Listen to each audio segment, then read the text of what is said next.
So first of all, their homework is due on Monday. So they should already have this filled in on their papers, but if they don't, it is Monday, the 6th. So we went over each of these words today. We read them together and we talked about how there are suffixes on each of these words, either the ic, ic, ism, ism, or iv, iv. And we will be talking in class about how you take those root words and add those suffixes and how it changes their meaning. So that is the first thing that we did together today. Then I showed them and we did a few examples together. Hopefully they have them filled out on the paper. How we take these words apart. So if we first write it, so the word historic, copy it down, make sure it's spelled correctly. So now when I break it apart, we're breaking it into syllables. So I have them rewrite it. And I told them that for every single one of these words, the last syllable will be the suffix. So they can start there and do their syllable break there, circle that suffix.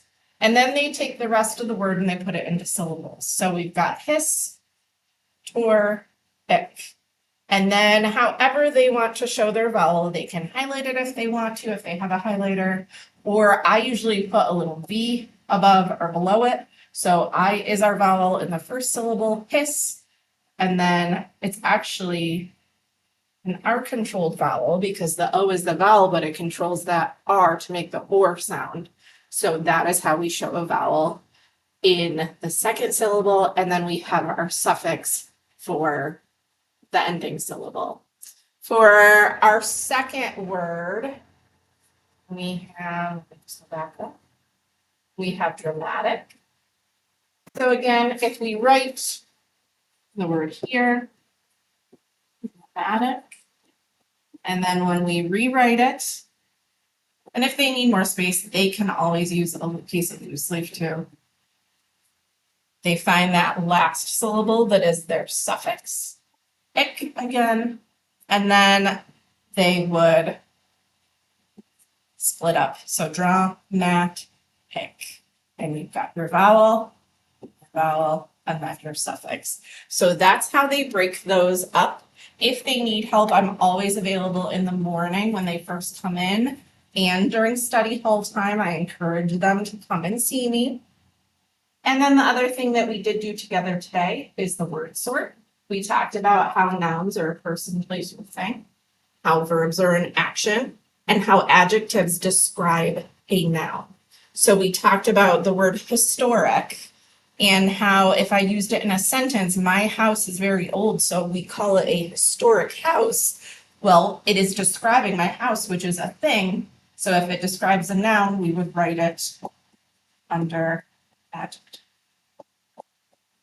If we used the word representative, we know that we just elected student council representatives from each of our classrooms. That would be a person. So we would write this word under nouns. And again, make sure they should be making sure that they are spelled correctly.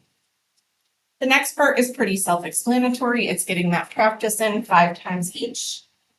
And then on that last page, they have some practice taking that root, going from a word like drama and adding that IC to make it dramatic and how they would change that spelling. If you have any questions, let me know. But again, homework should never be a point of frustration at home.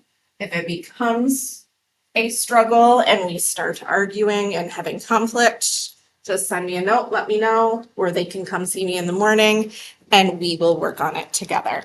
Thanks.